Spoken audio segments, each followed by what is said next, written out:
கர்த்தருடைய பரிசுத்த நாமத்திற்கு ஸ்தோத்திரம் உண்டாவதாக.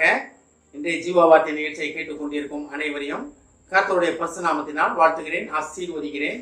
இன்றைய சின்ன தியானத்திற்கு தேவன் கொடுத்த வேத பகுதி, அது ஏசாயா தீர்க்கதரிசி எழுதின புஸ்தகம் 55ஆம் அதிகாரம், அதில் 9ஆம் வசனம். ஏசாயா 55:9. பூமியை பார்க்கிலும் வானங்கள் எப்படி உயர்ந்திருக்கிறதோ அப்படியே உங்கள் வழிகளை பார்க்கிலும் என் வழிகளும், உங்கள் நினைவுகளை பார்க்கிலும் என் நினைவுகளும் உயர்ந்திருக்கிறது. இன்றைய தினம் நம்மளை குறித்து தேவனுடைய நினைவுகள் உயர்ந்திருக்கிறது. தேவனுடைய உயர்வுகள் நம்மளை நோக்கி, அதாவது நேற்றைய பார்த்தோம், கனப்படுத்துவேன் அப்படின்னாரு. எப்படி உயர்ந்திருக்கிறது நம்மளை நோக்கி. நம்மளை குறித்து தேவனுடைய திட்டங்கள் சாதாரண திட்டங்கள் கிடையாது, உயர்ந்த திட்டங்கள். பூமியை, உலகத்தை அசைக்க போகிறீங்களா? அப்பேற்பட்ட ஒரு திட்டங்கள் தேவன் உங்களுக்காக வைத்திருக்கிறார். அப்பேற்பட்ட உயர்வான இடத்திலே தேவன் உங்களை வைத்து உங்களை அழகு பார்க்க ஆசைப்படுகிறார். ஆனால் தான் மலை மேல் உள்ள பட்டினம் மறைஞ்சு இருக்க மாட்டாது அப்படின்னாரு. அப்ப நீங்களும் மறைந்திருக்க முடியாது. அநேகர்களுக்கு விடுதலை போகும் காரியங்கள் உங்களிடத்திலிருந்து வரப்போகிறது.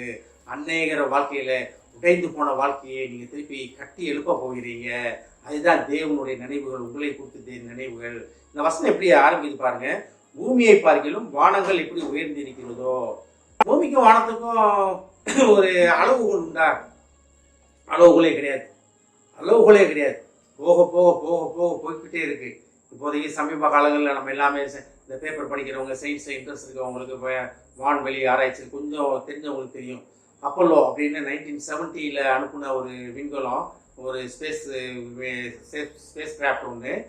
அது என்ன ஆயிடுச்சு, பூமியோட சூரிய மண்டலத்தோட சுத்தோட்டெல்லாம் தாண்டி போயிடுச்சு. தாண்டி இன்னும் போயிட்டு இருக்கு. அதுலேருந்து மெசேஜ் வரதுக்கே எவ்வளவோ மாதங்கள் ஆகுன்றாங்க. இவ்வளவோ தள்ளி போயிடுச்சு. ஒலி வேகத்துல வர்றதும் ரொம்ப தள்ளி போயிடுச்சு. அது இன்னும் போய்கிட்டு கொண்டே இருக்கிறது. அப்ப வானத்துக்கு முடிவே கிடையாது. பிரபஞ்சம் எல்லை இல்லாமல் விரிந்திருக்கிறது. பூமி இங்கேதான் இருக்கோம் நம்ம.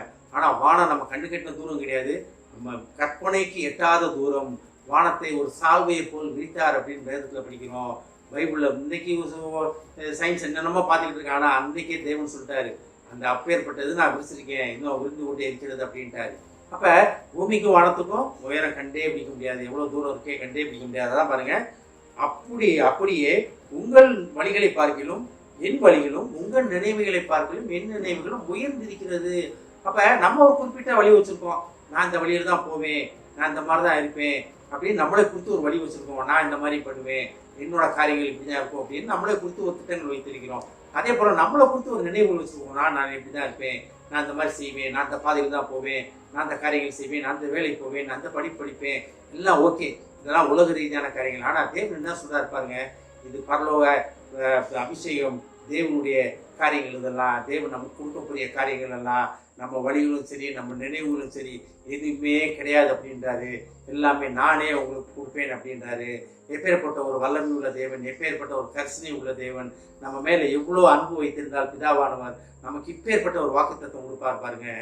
நம்ம நினைவுகளை பார்க்கிறோம், நம்ம வழிகளை பார்க்கிறோம். அவர் நம்மேல் கொண்டிருக்கிற எண்ணங்கள் உயர்ந்திருக்கிறது. அந்த உயர்வான இடத்திலே நம்மளை வைத்து அழகு பார்க்க, நம்மளை மகிமைப்படுத்த, நம்மளை கனப்படுத்த தேவன் வாஞ்சை உள்ளவராக இருக்கிறார். இதெல்லாம் எப்ப நடக்கும்? நம்ம அவர் நோக்கி கூப்பிடும் பொழுது, அவர் நம்மளிடத்தில் இருப்பதை உணரும் பொழுது, நமக்காக நம்மளை விடுதலை செய்வதற்காக காத்து கொண்டு இருக்கிறதை உணரும் பொழுது இந்த காரியங்கள் அனைத்து நடக்கும். மறுபடியும் இந்த வசனத்தை படிக்கிறேன் பாருங்களேங்க. பூமிக்கும் வானத்திற்கும், பூமியை பார்க்கிலும் வானங்கள் எப்படி உயர்ந்திருக்கிறதோ அப்படியே உங்கள் வழிகளை பார்க்கிலும் என் வழிகளும், உங்கள் நினைவுகளை பார்க்கிலும் என் நினைவுகளும் உயர்ந்திருக்கிறது. தேவன் உங்களை வைத்திருக்க உயர்வான திட்டங்கள் வைத்திருக்கிறார். அதை கேட்டுக்கணும் தேவ பிள்ளைகளே. அந்த உயர்வான திட்டங்களை, மகிமையான காரியங்களை, உங்களை கனப்படுத்தும் காரியங்களை கேட்டு பெற்றுக்கொள்வதற்காக கர்த்தர் உங்களை அழைத்து கொண்டிருக்கிறார். ஆமென். ஜெபிப்போம். எங்களை அதிகமான அன்பின் பரலோக பிதாவே, எங்கள் வழிகளை பார்க்கலும் எங்கள் நினைவுகளை பார்க்கலும் நீர் எங்கள் மேல் வைத்திருக்கும் நினைவுகள் உயர்ந்திருக்கிறது என்று சொன்ன மகா கிருபைக்காக நன்றி ஆண்டவரே.